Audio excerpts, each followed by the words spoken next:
Hello दोस्तों, स्वागत है आप सभी का अपने YouTube channel practice with Ravi में। तो आज हम इस वीडियो में प्रैक्टिस सेट नंबर 9 सॉल्व करने वाले हैं। इससे पहले हमने 8 तक सॉल्व कर लिया है। अगर आप लोगों ने वीडियो नहीं देखा है तो आप वीडियो देख लीजिए। तो यदि और आप लोग पहली बार आए हैं तो चैनल पर, तो चैनल को सब्सक्राइब कर दीजिए। तो चलिए स्टार्ट करते हैं। देखिए, जो हमारा क्वेश्चन होता है 75 क्वेश्चन होता है, 75 क्वेश्चन होते हैं, जिसमें आपके हिंदी के होते हैं क्वेश्चन और सामान्य ज्ञान के क्वेश्चन होते हैं। ठीक, दोनों मिलाकर 75 होते हैं। और आप पूरा वीडियो देखिए और आप बताइए कि 75 में से आपने कितने सॉल्व किए हैं। ठीक, अपनी तैयारी को आप बेहतर बना सकते हैं। तो चलिए स्टार्ट करते हैं पहले क्वेश्चन से। पहला क्वेश्चन हमारा हिंदी का लिखा हुआ है कि नवरत्न शब्द में कौन सा समास है। क्या कर रहा है, नवरत्न शब्द में कौन सा समास है। तो नवरत्न मतलब क्या होता है, नौ रत्नों का समूह। क्या होता है, नौ रत्नों का समूह। तो कौन सा समास हो जाएगा, द्विगु समास हो जाएगा, जिसमें नंबर आ जाते हैं 1 2 3 या 9, तो होता है द्विगु समास होता है। ठीक, चलिए अगला क्वेश्चन देखिए। अब ई स्वर का उच्चारण में जीभ का कौन सा भाग आवश्यक है। जब आप छोटी ई बोलेंगे तो जीभ का कौन सा भाग आवश्यक है, तो क्या बोलेंगे, अग्र, पश्च, मध्य या कोई नहीं। तो ई स्वर किस में आता है, अग्र में आता है, मध्य में या पश्च में। तो आप क्या बोलेंगे, ई जो स्वर होता है वो आपके अग्र भाग में आता है। किसमें, अग्र भाग में आता है। और कौन कौन सा होता है, तो छोटी ई, बड़ी ई, ए, आय, ये अग्र होता है। मध्य में क्या होता है, छोटा आ होता है। और पश्च में क्या होता है, बड़ा आ, छोटा ऊ, बड़ा ऊ, ओ, औ, ये होता है पश्च में। ठीक, अगला क्वेश्चन देखिए। छोटी हल्की गोल और किनारेदार थाली दिखाओ, वाक्य में अपेक्षित है। तो इसमें क्या है, चलिए रुक जाइए, थोड़ा और ऊपर कर लेते हैं। अब देखिए, इसमें कह रहा है क्या अपेक्षित है, 3 अल्प विराम और 1 पूर्ण विराम है, 3 अल्प विराम या फिर 1 योजक चिन्ह और 1 पूर्ण विराम, 2 अल्प विराम और 1 पूर्ण विराम, 4 अल्प विराम, 1 योजक चिन्ह और 1 पूर्ण विराम। तो इसमें देखिए क्या क्या है, तो आपको बताना होगा। तो सबसे पहले देखिए क्या लिखा हुआ है, छोटी। तो छोटी के बाद आपको पता है कॉमा लगेगा। ठीक, छोटी, फिर हल्की, कॉमा लगेगा, ये पॉइंट लग रहा है लेकिन कॉमा होगा। ठीक, ये कॉमा होगा। ठीक, उसके बाद कह रहा है गोल, गोल और किनारेदार थाली दिखाओ। तो इसका देखिए, अब ये दिखाओ के बाद क्या आएगा, आपका पूर्ण विराम आएगा। ठीक, पूर्ण विराम आएगा तो क्या आएगा, 2 अल्प विराम और 1 पूर्ण विराम। तो कौन सा ऑप्शन सही है इसका, 2 अल्प विराम और 1 पूर्ण विराम, ये आपका सही हो जाएगा। ठीक, अगला क्वेश्चन देखिए। कह रहा है मरने के लिए तैयार हो जाना अर्थ देने वाला मुहावरा है। तो क्या हो जाएगा, सिर पर खून सवार होना, सिर पर भूत सवार होना, सिर पर कफन बांध लेना, आंखों में खून उतर आना। तो इसका राइट आंसर क्या हो जाएगा, सिर पर कफन बांध लेना। ठीक, सिर पर कफन बांध लेना मतलब मरने के लिए तैयार हो जाना। अगला क्वेश्चन, एक तत्सम शब्द नहीं है, इसमें से आपको बताना है कि तत्सम शब्द कौन सा नहीं है। ठीक, तो तत्सम शब्द कौन सा नहीं है, इसमें जो ये तेल दिया हुआ है आपका तत्सम शब्द नहीं है। बाकी आपके तत्सम शब्द कौन सा है, डाकनी तत्सम शब्द है, जिसका तद्भव डाइन होता है। और तेल जो होता है, तेल का तत्सम तैल होता है। ठीक, चलिए अगला क्वेश्चन देखिए। एक की वर्तनी शुद्ध है, इसमें से शुद्ध कौन सा है, अनन्यास, अछौहड़ी, अकाल, आकस्मिक। तो इसका राइट आंसर क्या हो जाएगा, अनन्यास जो दिया हुआ है आपका एकदम शुद्ध दिया हुआ है। ठीक, अनन्यास बिल्कुल सही लिखा हुआ है। और अछौहड़ी नहीं होता है, अछौहिड़ी होता है, हाँ पे छोटी की मात्रा होगी। आकस्मिक क्या होता है, ये जो गलत लिखा हुआ है, ये सा नहीं रहेगा, दूसरा वाला सा रहेगा, आधा सा रहेगा। ठीक, और फिर क्या लिखा हुआ है, अकाल, अकाल नहीं होता है, अकाल होता है, बड़ा आ नहीं, यहाँ पे छोटा आ होगा। चलिए अगला क्वेश्चन, भाग्य का पर्यायवाची नहीं है। तो आपको इसमें से बताना है कि भाग का पर्यायवाची कौन सा नहीं है, प्रारब्ध, नियत, भवितव्य, नियति। तो इसका राइट आंसर क्या हो जाएगा, नियत। नियत जो है भाग का पर्यायवाची नहीं है, नियत का अर्थ होता है आदत। ठीक, चलिए अगला क्वेश्चन देखिए। 7 हो गया, 8 आपका, चलिए यहाँ पे है आपका क्वेश्चन नंबर 8। एक में तालव्य ध्वनियों का प्रयोग हुआ है। तालव मतलब क्या होता है, तालु से बोले जाते हैं। ठीक, तो आपका कौन सा वर्ड हो जाएगा, तालव, जो आपके चा से शुरू होते हैं, चा वर्ग वाले, चा, छा, ये सब क्या होते हैं, तालव वर्ड होते हैं। ठीक, तो देखेंगे पापा, बाबा, मामा या फिर चाचा। तो आपका राइट आंसर क्या हो जाएगा, चाचा हो जाएगा, क्योंकि ये चा से स्टार्ट हुआ है। ठीक, अगला क्वेश्चन देखिए। इनमें से एक का अर्थ ऐतराज है। ऐतराज किसका अर्थ होता है, विघ्न, विपत्ति, संकट या फिर आपत्ति। तो ऐतराज होता है आपत्ति। ठीक, इनमें से एक का अर्थ ऐतराज है, आपत्ति का अर्थ ऐतराज होता है। ठीक, बाकी सब क्या होता है, विघ्न का अर्थ क्या होता है, बाधा होता है, विपत्ति का संकट होता है। ठीक, चलिए अगला क्वेश्चन देखिए। बहुवचन की दृष्टि से एक वाक्य शुद्ध है। चिड़िया उड़ गई, चिड़ियाँ उड़ गई, चिड़ियाएँ उड़ गई, चिड़िया उड़ गई। तो इसमें से कौन सा राइट आंसर हो जाएगा? ठीक, तब क्या क्या बोलेंगे, चिड़िया उड़ गई। ऑप्शन नंबर डी देखिए। देखिए चिड़िया इस तरह नहीं, यहाँ पे चांद बिंदी होना चाहिए, चिड़िया उड़ गई। ठीक, अगला क्वेश्चन, निम्नलिखित में से एक सूर का पर्यायवाची है। तो सूर का पर्यायवाची कौन सा है? रस, निचोड़, अर्क, सार। तो इसका राइट आंसर क्या हो जाएगा? अर्क जो है वो सूर का पर्यायवाची है। ठीक, अर्क हो गया। और क्या होता है? अंशुमाली, मार्तंड, हंस और तेजोरसी, ये सब क्या होते हैं? सूर के पर्यायवाची होते हैं। भानु, उदय, भास्कर, ये सब सूर के पर्यायवाची हैं। अगला क्वेश्चन देखिए। विलोम की दृष्टि से एक युग्म अशुद्ध है। आपको बताना है अशुद्ध कौन सा है। गमन, आगमन सही लिखा हुआ है। निषिद्ध विहित सही लिखा हुआ है। आमिष, सामिष ये गलत लिखा हुआ है, क्योंकि आमिष का क्या होता है, कह रहा है एक युग्म अशुद्ध है। आमिष सामिष का नहीं, आमिष का क्या होता है? निरामिष होता है। तो ये आपका राइट आंसर क्या हो जाएगा? सी, ये गलत लिखा हुआ है, आमिष का निरामिष होता है। ठीक, व्यास, समास बिल्कुल सही लिखा हुआ है। चलिए अगला क्वेश्चन। एक वाक्य में अपादान कारक का प्रयोग हुआ है। किसमें? अपादान मतलब क्या होता है? अलगाव। अलगाव देखिए पता चल जाएगा आपको। तो शिकारी ने तीर से बाघ मारा, एक ये हो गया। हाथी के द्वारा पेड़ ढहा गया। सत्संग से बुद्धि सुधरती है।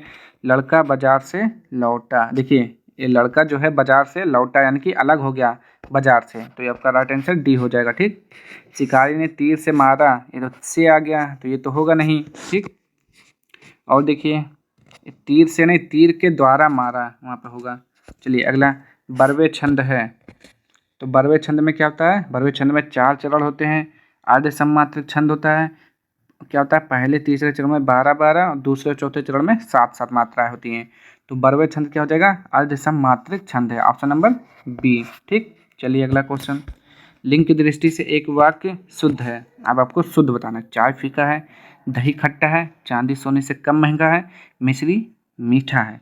तो इसमें आपको बताना है लिंग की दृष्टि से कौन सा वाक्य शुद्ध है। शुद्ध बताना है आपको। तो शुद्ध क्या हो जाएगा? दही खट्टा है। ठीक, क्या हो जाता है? दही खट्टा, ये आपका शुद्ध हो जाएगा। चाय फीका है, चाय फीका है, ये गलत हो जाएगा। चलिए अगला क्वेश्चन। वीर रस का स्थायी भाव क्या होता है? वीर रस का स्थायी भाव क्या होता है? उत्साह होता है। क्या होता है? उत्साह होता है। चलिए अगला क्वेश्चन देखिए। और देखिए रौद्र रस का क्रोध होता है और भयानक रस का भय होता है। ठीक, अगला क्वेश्चन। राम रोटी नहीं खाता है, इस वाक्य का कर्मवाच्य रूप होगा। तो राम रोटी नहीं खाता है, इस वाक्य का कर्मवाच्य क्या हो जाएगा? राम से रोटी खाए जाते हैं, राम ने रोटी खाई है। और देखते हैं क्या है इसका ऑप्शन। राम रोटी खाएगी, राम से रोटी नहीं खाई जाती। हाँ, तो आपका ये सही हो जाएगा। इसका कर्मवाच्य क्या होगा? राम से रोटी नहीं खाई जाती। ठीक, ये हो जाएगा ऑप्शन नंबर डी। अगला क्वेश्चन। राम दूत अतुलित बलधामा, इसमें कितनी मात्राएं हैं? तो आपको इसमें मात्राएं बताना है। तो कितनी मात्राएं हैं? तो देखिए यहाँ पे रा और बड़ा मात्रा इसमें क्या हो जाएगा? 2 और 1 3 हो जाएगा। 3 2 5 और 1 6। यहाँ पर 1 7 1 8, यहाँ पे 9 1 10 11 12, यहाँ पे 12 2 14 तो 16। कितनी मात्राएं हो जाएंगी? 16 मात्राएं हो जाएंगी। आपका ऑप्शन नंबर डी हो जाएगा। ठीक, और अगला क्वेश्चन देखिए। मोहन ने पढ़ा है, इस वाक्य में संदिग्ध भूतकाल में होगा। मोहन ने पढ़ा होगा, मोहन ने पढ़ा होगा, मोहन पढ़ रहा था, मोहन ने पढ़ा था। तो देखिए आपको भूतकाल में बताना है, तो आपका संदिग्ध बताना है, तो होगा मोहन ने पढ़ा होगा। ऑप्शन नंबर बी होगा राइट आंसर। ठीक, अगर देखिए और ये मोहन ने पढ़ा ये आपका सामान्य भूतकाल का है। और मोहन पढ़ रहा था, ये क्या है? अपूर्ण भूतकाल है। मोहन ने पढ़ा था, ये पूर्ण भूतकाल है। ठीक, अगला क्वेश्चन देखिए। सही शब्द की वर्तनी पहचानिए, इसमें से कौन सा सही लिखा हुआ है? सब देखिए आपको एक जैसा लग रहा है, लेकिन सही बताना है। तो सही आपका ऑप्शन नंबर ए ही हो जाएगा। अतिवृष्टि ऐसे लिखा जाता है। ठीक, बाकी सब गलत है। किस शब्द में विसर्ग संधि है? अहंकार, हिमालय, दुष्कर, उल्लास। तो आपको क्या बताना है? इसमें से बताना है आपको जो विसर्ग संधि का उदाहरण। ठीक, तो विसर्ग संधि में क्या आ जाएगा? दूधन कर क्या हो जाता है? दुष्कर। बाकी ये सब कौन है? बाकी भी देख लेते हैं। तो अहंकार लिखा हुआ है, तो अहंकार क्या होता है, अहम धनकार, ये व्यंजन संधि है। ठीक, हिमालय हिम धन आलय, दीर्घ स्वर संधि। उल्लास क्या होता है, उत धन लास, व्यंजन संधि, ये भी व्यंजन संधि, ये भी व्यंजन संधि, ये दीर्घ स्वर संधि। चलिए अगला क्वेश्चन क्या लिखा हुआ है, रस गंधर्व नाटक के रचनाकार हैं, तो कौन है, मोहन राकेश, मणि मधुकर, सुरेंद्र वर्मा या फिर शंकर शेष। तो यहाँ पे जो आपका राइट आंसर हो जाएगा वो क्या हो जाएगा, मणि मधुकर। ठीक, चलिए अगला क्वेश्चन देखिए। और इनकी कौन कौन सी रचनाएं हैं, बुलबुल है, बलराम के हजारों नाम। ठीक, ये सब जो है सफ़ेद मेमने मणि मधुकर की रचनाएं हैं। ठीक, अगला क्वेश्चन, भारत दुर्दशा नाटक के रचनाकार हैं, तो कौन है, भारतेंदु हरिश्चंद्र जी हैं। कौन है, भारतेंदु हरिश्चंद्र जी हैं। और भी देख लेते हैं इनका क्या क्या है, प्रेम प्रलाप होता है, प्रेम माधुरी, प्रेम सरोवर, प्रेम मालिका, प्रेम फुलवारी, ये सब किसका है, भारतेंदु हरिश्चंद्र जी का है। अगला क्वेश्चन देखिए, देखिए जल्दी जल्दी इसलिए पढ़ रहे हैं ताकि आपको रिवीजन अच्छे से हो जाए और बाकी आप पढ़ाई पर ध्यान दे सकें। चलिए अगला क्वेश्चन देखिए, आखिरी चट्टान रचना के लेखक कौन है। आखिरी चट्टान किसका है, मोहन राकेश का है, अमृत राय का है, रांगे राघव का है या राहुल सांकृत्यायन का है। तो ये जो आपका राइट आंसर हो जाएगा, आखिरी चट्टान किसका है, मोहन राकेश का। और देखिए इनका जो इम्पोर्टेंट है कौन सा, लहरों के राजहंस हैं, आषाढ़ का एक दिन है, आधे अधूरे है। ठीक, ये सब इसके मोस्ट इम्पॉर्टेंट हैं मोहन राकेश के। चलिए अगला देखिए, स्वयंभू की कीर्ति का नाम क्या है। तो स्वयंभू की कीर्ति का नाम है पद्म पुराण, पौमचरित, महापुराण, पाहुड़ दोहा। तो ये क्या है आपका, पौमचरित है। ठीक, क्या है, पौमचरित है। अगला देखिए, अजगर करे न चाकरी, पंछी करे न काम, किसने कहा था। तुलसीदास ने, सूरदास ने, रैदास ने, मलूकदास ने। तो आपका राइट आंसर क्या हो जाएगा, मलूकदास ने ये चीज़ कही थी, ये बात। रैदास ने क्या कहा था, रैदास ने कहा था प्रभु जी तुम चंदन हम पानी, ये किसकी है, ये रैदास जी की है। चलिए अगला क्वेश्चन देखिए, पूछा जाता है, नीचे दिए तत्सम तद्भव शब्दों के युग में से कौन सा युग्म त्रुटिपूर्ण है। चलिए देखते हैं इसका ऑप्शन कहाँ पर है, 27 यहाँ पे, क्षीर खीर दही, क्षीर खीर दही दही, दुग्ध दूध, घृत घी। तो हमें क्या बताना है, तत्सम तद्भव का कौन सा सही वाला है। तो इसमें आपको बताना है दही, क्षीर का क्या होता है, खीर होता है, दही का क्या होता है, दही होता है, दुग्ध का दूध, घृत का घी। तो आपका राइट आंसर क्या हो जाएगा, दही। दही, दही का तत्सम क्या होता है, दधी होता है। ठीक, सॉरी, इसका राइट आंसर हो जाएगा ऑप्शन नंबर बी। ठीक, चलिए अगला क्वेश्चन, जहाँ बिना कारण के कार का होना पाया जाए वहाँ कौन सा अलंकार होता है। बिना कारण के पाया जाए वहाँ कौन सा अलंकार होता है, भ्रांतिमान, विश्वशक्ति, विरोधाभास या फिर विभावना। तो आपका राइट आंसर क्या हो जाएगा, बिना कारण का हो तो विभावना होता है। क्या होता है, विभावना होता है। ठीक, चलिए अगला क्वेश्चन देखिए, संयुक्त क्रिया किसे कहते हैं। तो संयुक्त क्रिया किसे कहते हैं, जब दो या दो से अधिक क्रियाएं मिलकर किसी पूर्ण क्रिया का बोध कराती हैं। दूसरा, जहाँ कर्ता कार्य को स्वयं न करके किसी दूसरे से करवाता है, जब किसी क्रिया से पहले दूसरी क्रिया आती है, या इनमें से कोई नहीं। तो आपका राइट आंसर क्या हो जाएगा, जब दो या दो से अधिक क्रियाएं मिलकर किसी पूर्ण क्रिया का बोध कराती हैं, यानी कि ऑप्शन नंबर ए इसका राइट आंसर हो जाएगा। ठीक, अगला क्वेश्चन, विस्मय कौन सा भाव है। तो संचारी भाव, स्थायी विभाव या फिर अनुभाव। तो विस्मय कौन सा भाव है, आप बताएंगे। ऑप्शन नंबर कौन सा सही हो जाएगा, स्थायी भाव है। कौन सा है, स्थायी भाव है विस्मय। और विस्मय अद्भुत रस का स्थायी भाव है। ठीक, विस्मय जो होता है अद्भुत रस का स्थायी भाव होता है। चलिए अगला देखिए कौन सा है, इनमें से अनिश्चयवाचक सर्वनाम कौन सा है। अनिश्चयवाचक सर्वनाम जिसका निश्चित ज्ञान ना हो। तो जो, ये तो संबंधवाचक है, वह ये भी नहीं है आपका। और कौन सा है, कौन, ये भी प्रश्नवाचक है, कोई, इससे नहीं चलता कौन क्या है। अनिश्चयवाचक कौन सा हो जाएगा, कोई। ठीक, कोई हो गया, कुछ हो गया, ये सब आपका अनिश्चयवाचक में आएगा। शक्ति से बनने वाला विशेषण क्या हो जाएगा, शक्ति से बनने वाला विशेषण क्या हो जाएगा, शाक्त हो जाएगा। क्या हो जाएगा, Shakta. Option number B. Shakti कौन सी संज्ञा है, तो आप क्या बोलेंगे, भाववाचक संज्ञा। ठीक, चलिए अब अगला क्वेश्चन देखिए, यहाँ से आपका क्या शुरू हो जाता है, पद्यांश यानी कि गद्यांश का। चलिए पढ़ लेते हैं। भारत एक विशाल देश है, वर्षों की पराधीनता के बाद इसे स्वाधीनता प्राप्त हुई है। फिर यह एक गणतंत्र बना है। इसकी उन्नति के लिए भारत के युवकों को अपना तन मन और धन लगाना होगा। भारत के लोगों का विश्व को विदूषित भावनाओं से अलग रहकर प्रेम, एकता और बंधुत्व की भावना को सबल बनाना होगा। अब ये हमने पढ़ा, अब इसका क्वेश्चन का आंसर देना है। तो विशाल निम्नलिखित में से क्या से है, यानी कि विशाल से आपको क्या संज्ञा है, सर्वनाम है, विशेषण है या फिर क्रिया है। तो विशाल, तो विशाल क्या हो जाएगा आपका विशेषण हो जाएगा। ठीक, ये क्या है विशेषण है। यह निम्नलिखित में से क्या है, तो यह संज्ञा है, सर्वनाम है, विशेषण या फिर क्रिया। तो यह वह ये सब क्या होता है सर्वनाम होता है। ठीक, सर्वनाम की कुल संख्या 11 होती है और भेद कितने 6 होते हैं। अगला क्वेश्चन, युवको निम्नलिखित में से क्या से है। तो युवक से मतलब क्या है आपका संज्ञा, सर्वनाम, विशेषण, क्रिया। तो युवको, तो इसका राइट आंसर क्या हो जाएगा संज्ञा है आपका। ठीक, सबल बनाना होगा क्या संज्ञा है, सर्वनाम है, विशेषण या फिर क्रिया है। तो सबल बनाना होगा, तो आपका राइट आंसर क्या हो जाएगा क्रिया है। ठीक, अगला देखिए हिंदी का और लास्ट क्वेश्चन, निम्नलिखित में से कौन सा शब्द संधि भी है और समास भी है। अब आपको बताना है इसमें कि कौन सा संधि समास दोनों है। तो महाजन, महान है जो जन, नीलकंठ, नीला है जो कंठ, पंचानन, पंच है जो आनंद, विद्याधन, विद्या क्या लिखा हुआ है विद्याधन। ठीक, तो आपको बताना है जो शब्द संधि और समास दोनों हैं। तो आपका राइट आंसर क्या हो जाएगा पंचानन। ये कौन सा समास है बहुव्रीहि समास है। और संधि कौन सा हो जाएगा पंचधन आनन, यानी कि दीर्घ स्वर संधि हो जाएगा पंचानन। ठीक, अब आता है हमारा क्या जीके के क्वेश्चन, सामान्य ज्ञान पार्ट नंबर पी समान ज्ञान। तो चलिए स्टार्ट करते हैं पहले क्वेश्चन से, इसका मतलब 38वां क्वेश्चन। चलिए बताइए, देश का पहला मंदिर संग्रहालय किस राज्य में बनाया गया।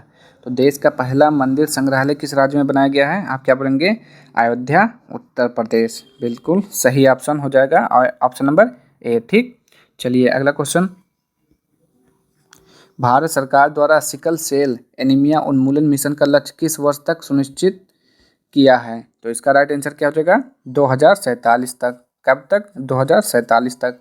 अगला क्वेश्चन, दक्षिण एशिया में पहला सेंटर फॉर स्पीसीज सर्वाइवल किस देश में किया जाएगा। तो इसका राइट आंसर क्या हो जाएगा आपका भारत।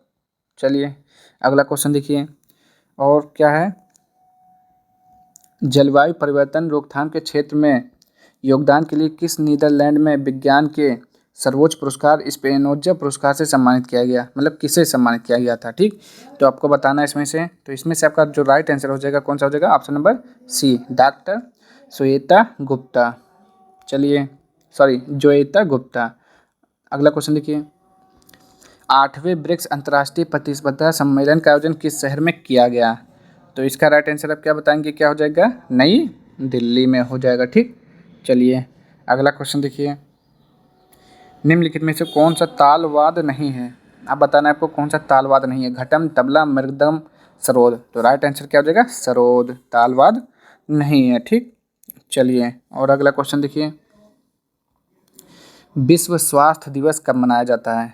तो विश्व स्वास्थ्य दिवस जो है आपका 7 अप्रैल को मनाया जाता है। WHO स्थापना दिवस कब मनाया जाता है 7 अप्रैल को मनाया जाता है। ठीक, अगला देखिए, अनब्रेकेबल एंड ऑटोबायोग्राफी पुस्तक लिखी किसने लिखी है। देखिए जो आपके क्रिकेटर होते हैं उसने उनमें से एक नया क्वेश्चन पूछा जाता है, तो आप उसको पढ़ के जाइएगा अच्छे से। ठीक, अनब्रेकेबल एंड ऑटोबायोग्राफी पुस्तक किसने लिखी है, चलिए बताते हैं इसमें किसने लिखी है। ठीक, तो आप क्या बताएंगे हवा सिंह, मैरी कॉम, शिवा थापा, विकास कृष्ण यादव। तो आपका राइट आंसर क्या हो जाएगा मैरी कॉम। क्या हो जाएगा मैरी कॉम। चलिए और देखिए, चलिए अगला क्वेश्चन देखिए क्या लिखा है, फीफा का पूर्ण रूप है। अब बताना है आपको कि फीफा का फुल फॉर्म क्या होता है। तो क्या बोलेंगे federation international D free style swimming association. चलिए और ऑप्शन कहाँ है इसका देखते हैं।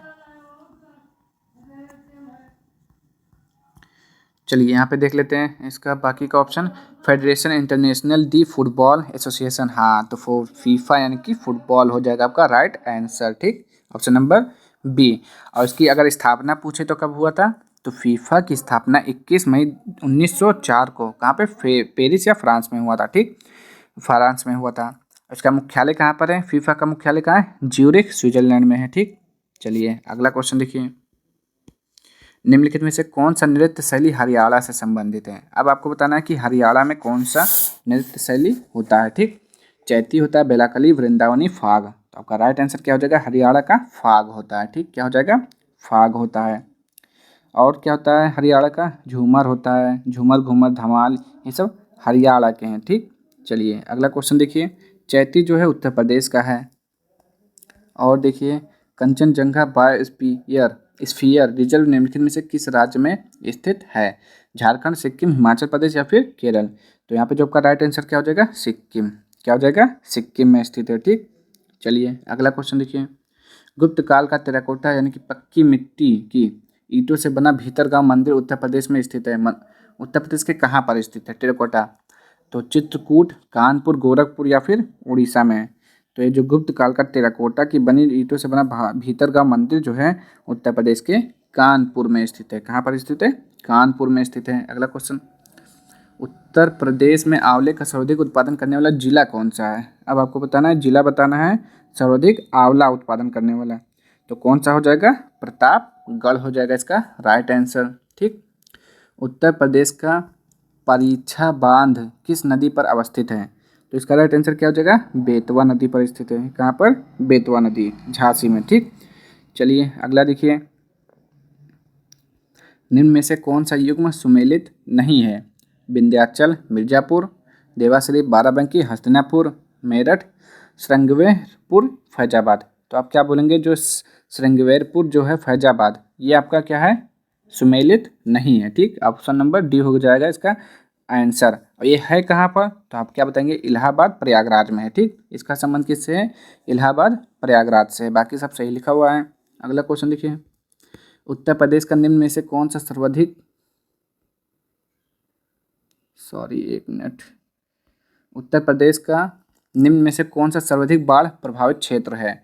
पश्चिमी क्षेत्र, पूर्वी, मध्य या फिर उत्तरी? तो यहाँ पर आप क्या बोलेंगे, जो पूर्वी क्षेत्र है आपका वो सर्वाधिक बाढ़ आच्छादित क्षेत्र है। ठीक, पूर्वी क्षेत्र राइट आंसर हो जाएगा। अगला क्वेश्चन देखिए। राष्ट्रीय राजमार्ग विकास परियोजना के उत्तर, दक्षिण तथा पूर्व पश्चिम गलियारे मिलते हैं, कहाँ पर मिलते हैं? कानपुर में, झांसी में, लखनऊ में, वाराणसी में? तो इसका राइट आंसर क्या हो जाएगा, झांसी में। ठीक, अगला क्वेश्चन देखिए। वर्ष 2011 की जनगणना के अनुसार उत्तर प्रदेश की जनसंख्या का वृद्धि प्रतिशत क्या है? तो क्या बोलेंगे आप, 20.22%। Right answer option number B. ठीक, और देखिए इसका अगला क्वेश्चन। वस्तु एवं सेवा कर जीएसटी में निम्नलिखित में से कौन सा कर शामिल नहीं किया गया? बहुत ही इंपॉर्टेंट क्वेश्चन ये, इस बार भी पूछा गया है। तो चलिए देखते हैं इसका ऑप्शन कहाँ पर है। ऑप्शन नंबर इधर है आपका। ठीक, उत्पादन शुल्क है, सीमा शुल्क है, मूल्य वर्धित शुल्क है या फिर सेवा कर है? तो किसे शामिल नहीं किया गया है? तो आपका राइट आंसर क्या हो जाएगा, सीमा शुल्क को। कौन सा राइट आंसर हो जाएगा, सीमा शुल्क। चलिए अगला क्वेश्चन देखिए। चलिए अगला क्वेश्चन देखिए क्या लिखा हुआ है। निम्नलिखित में से कौन सा एक वित्त मंत्रालय का एक विभाग नहीं है? तो आपको बताना है वित्त मंत्रालय का विभाग नहीं है। कौन सा, व्यय, राजस्व, बैंकिंग विभाग या फिर आर्थिक कार्य? तो राइट आंसर क्या हो जाएगा, तो इसका राइट आंसर क्या हो जाएगा आपका ऑप्शन नंबर क्या हो जाएगा, बताएंगे आप? तो आप क्या कहेंगे, ऑप्शन नंबर ए, बी, सी या फिर डी? तो यहाँ पे आपका राइट आंसर क्या हो जाएगा, बैंकिंग विभाग, यानी कि option number C right answer हो जाएगा। ठीक, अगला क्वेश्चन देखिए। उत्तरी अमेरिका में नियाग्रा जलप्रपात किन दो झीलों के मध्य अवस्थित है? तो आपका इसमें से देखिए किन दो झीलों के मध्य अवस्थित है? ऑप्शन नंबर ए, बी, सी या फिर डी? तो यहाँ पे जो आपका राइट आंसर क्या हो जाएगा, ऑप्शन नंबर डी, ओंटारियो झील तथा ईरी झील। ठीक, अगला क्वेश्चन देखिए। निम्नलिखित विकल्पों में से कौन सा एक सही सुमेलित नहीं है? अब इस बार बताना आपको कौन सा सही नहीं लिखा हुआ है। प्रेयरी उत्तरी अमेरिका, तो चलिए देखते हैं। सबसे पहले प्रेयरी उत्तरी अमेरिका बिल्कुल सही लिखा हुआ है। ठीक, पंपास क्या लिखा हुआ है, दक्षिण अमेरिका, बिल्कुल सही लिखा हुआ है। और क्या लिखा हुआ है, वेल्ड ऑस्ट्रेलिया। तो ये जो वेल्ड ऑस्ट्रेलिया जब को लिखा हुआ है ये आपका गलत लिखा हुआ है। ठीक, जो वेल्ड है ये कहाँ पर है, वेल्ड जो है आपका दक्षिण अफ्रीका में है। तो ऑप्शन नंबर यही सही हो जाएगा। स्टेपी यूरोप सही लिखा हुआ है। आंध्र प्रदेश तथा तमिलनाडु के तट को क्या कहा जाता है? तो आंध्र प्रदेश और तमिलनाडु के तट को क्या कहा जाता है, कोरोमंडल तट। क्या बोलते हैं, कोरोमंडल तट बोलते हैं। ठीक, और बंगलुरु देखिए, और क्या होता है, मंगलुरु तथा कन्याकुमारी के मध्य तट को क्या कहा जाता है, मालाबार तट कहा जाता है। ठीक, ये आपका आंसर सही है, ये हो गया। और कोंकण तट किसे कहा जाता है, दमन तथा महाराष्ट्र से गोवा के मध्य तट को कोंकण तट कहा जाता है। ठीक, चलिए अगला क्वेश्चन देखिए। बांग्लादेश में प्रवेश के पश्चात गंगा नदी को किस नाम से जाना जाता है। देखिए बहुत इंपॉर्टेंट क्वेश्चन है, क्योंकि ये कई एग्जामों में बहुत बार पूछा गया है, ये क्वेश्चन बहुत इंपॉर्टेंट है आपके लिए। बांग्लादेश में गंगा नदी को पद्मा कहा जाता है। क्या कहा जाता है, पद्मा कहा जाता है। अब भारत की सबसे लंबी नदी पद्मा है। ठीक, चलिए अगला क्वेश्चन देखिए। और इसका जो लंबाई है 2525 किलोमीटर है। ठीक, सिंधु घाटी सभ्यता गैर आर्य थी क्योंकि इनकी लिपि अपनी लिपि थी, इसकी खेतिहारी अर्थव्यवस्था थी, या नगरीय सभ्यता थी, इसका विस्तार नर्मदा घाटी तक था। तो 62 का आपका राइट आंसर क्या हो जाएगा, यह नगरीय सभ्यता था। ठीक, सिंधु घाटी सभ्यता कैसी थी, नगरीय सभ्यता थी। निम्नलिखित में से किसे भारत का नेपोलियन कहा जाता है, मोस्ट इंपॉर्टेंट क्वेश्चन। किसे कहा जाता है, समुद्रगुप्त को कहा जाता है। किसे कहा जाता है, समुद्रगुप्त को क्या कहा जाता है, नेपोलियन कहा जाता है। चलिए अगला क्वेश्चन देखिए। इबादत खाने की स्थापना का श्रेय निम्नलिखित में से किसको दिया जाता है। इबादत खाना किसने बनवाया था, तो आपका राइट आंसर क्या हो जाएगा, अकबर द्वारा। किसके द्वारा, अकबर द्वारा इसका राइट आंसर हो जाएगा।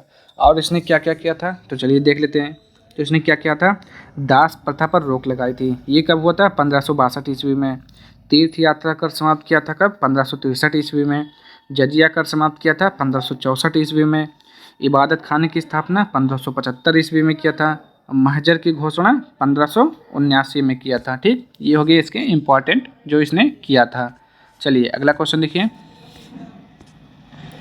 भारत में प्रथम समाचार पत्र प्रकाशित करने के पीछे निम्न में से कौन व्यक्ति था। तो प्रथम समाचार किसने प्रकाशित किया था, तो चलिए देखते हैं इसका राइट आंसर क्या हो जाएगा। तो आप क्या बोलेंगे, जेम्स ऑगस्ट हिक्की। कौन सा हो जाएगा, जेम्स ऑगस्ट हिक्की। अब भारत का प्रथम समाचार पत्र है कौन सा, तो बंगाल गजट, जो कि अंग्रेजी भाषा में लिखा गया है। और बंगाल गजट कब प्रकाशित हुआ था, 1780 ईस्वी में। कहाँ से, कलकत्ता से। किसने किया था, जेम्स ऑगस्ट हिक्की ने किया था। ठीक, चलिए अगला क्वेश्चन देखिए। 66 कहाँ पर है आपका, अब यहाँ पर मिलेगा आपका।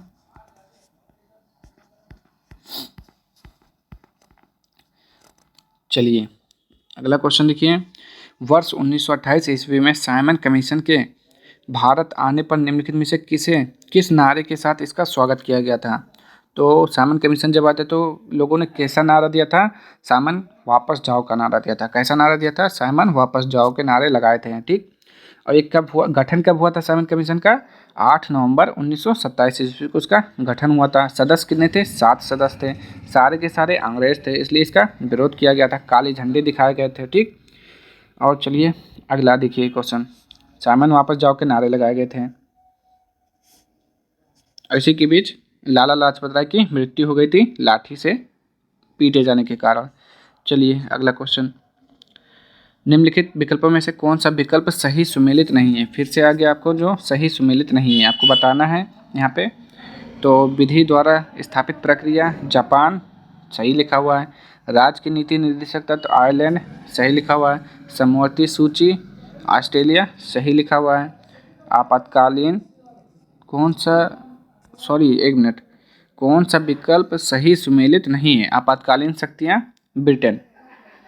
तो ये आपका जो है ये गलत लिखा हुआ है। आपातकालीन शक्तियाँ जो हैं वो कहाँ से ली गई हैं, जर्मनी से ली गई हैं। ठीक, कहाँ से ली गई हैं, जर्मनी से ली गई हैं। चलिए अगला क्वेश्चन। भारतीय संविधान में वर्णित किस अनुच्छेद के अंतर्गत केंद्र शासित प्रदेशों के लिए एक उच्च न्यायालय का प्रावधान किया गया है। तो इसका राइट आंसर अनुच्छेद 241 हो जाएगा। कितना, अनुच्छेद 241। अगला क्वेश्चन। निम्नलिखित में से किस वाद के फैसले में सर्वोच्च न्यायालय ने सर्वप्रथम घोषित किया था कि उद्देशिका यानी कि प्रस्तावना संविधान का अंग नहीं है। तो इसका राइट आंसर क्या हो जाएगा, 69 का ऑप्शन नंबर डी, बेरुबारी। चलिए अगला क्वेश्चन। निम्नलिखित में से कौन सा एक मौलिक कर्तव्य के अंतर्गत नहीं आता है। तो मौलिक कर्तव्य के अंतर्गत कौन सा नहीं आता ये आपको बताना है। तो इसका राइट आंसर क्या हो जाएगा, राष्ट्रीय महत्व के स्थानों तथा स्मारकों की सुरक्षा तथा संरक्षण। अगला क्वेश्चन। ऐसे विषय जिन पर केंद्र तथा राज्य सरकारें दोनों कानून बना सकती हैं किस सूची में वर्णित हैं? तो आपका 71 का राइट आंसर क्या हो जाएगा? ऑप्शन नंबर सी, यानी कि समवर्ती सूची में। ठीक। 72 का देखिए, निम्नलिखित में से कौन सा कोलाइड फोम का एक उदाहरण है? तो कोलाइड कौन सा हो जाएगा? चीज, कुहासा, स्पंज या मक्खन? तो यहाँ पे आपका राइट आंसर क्या हो जाएगा? स्पंज हो जाएगा। कौन सा? स्पंज हो जाएगा। ठीक, कोलाइड का उदाहरण है। फूल के अंतरम भाग को क्या कहा जाता है? तो फूल के अंतरम भाग को स्त्री केसर कहा जाता है। ठीक, क्या कहा जाता है? स्त्री केसर कहा जाता है। पुंकेसर क्या होता है? पुष्प का नर भाग जो होता है वो पुंकेसर कहलाता है। क्या कहलाता है? पुंकेसर कहलाता है। चलिए, फूल के अंतिम भाग को स्त्री केसर और जो होता है पुष्प का नर भाग पुंकेसर कहलाता है। ठीक, अगला क्वेश्चन ये देखिए, प्रतिदिन सुबह का कौन सा कार्य क्वांटम यांत्रिकी का हिस्सा है? तो दांतों को ब्रश करना, चाय बनाना, अलार्म घड़ी का बजना, अखबार पढ़ना। इसका राइट आंसर क्या हो जाएगा? अलार्म घड़ी का बजना। ये किसका उदाहरण है? क्वांटम यांत्रिकी का। ठीक, ऑप्शन नंबर सी इसका राइट आंसर हो जाएगा। चलिए अगला क्वेश्चन देखिए, साधारण नमक का रासायनिक सूत्र क्या है? बहुत ही इंपॉर्टेंट क्वेश्चन जो कि सभी को मालूम है। साधारण नमक का रासायनिक सूत्र क्या होता है? NaCl। क्या होता है? NaCl। ठीक, सोडियम क्लोराइड। और HCl क्या होता है? हाइड्रोक्लोरिक अम्ल होता है। KOH क्या होता है? पोटेशियम हाइड्रोक्साइड होता है। NaOH क्या होता है? सोडियम हाइड्रोक्साइड होता है। ठीक, HCl क्या होता है? हाइड्रोजन क्लोराइड होता है। तो ये हो गया आपके 75 क्वेश्चन है। अब आपको बताना है कि 75 में से आपने कितने सॉल्व किए, यानी कि कितने के आपने राइट आंसर किए। ठीक, कमेंट बॉक्स में बताना है। चलिए, ऑल द बेस्ट एग्जाम के लिए। मिलते हैं नेक्स्ट वीडियो में अगले प्रैक्टिस के साथ। तब तक के लिए जय हिंद, जय भारत।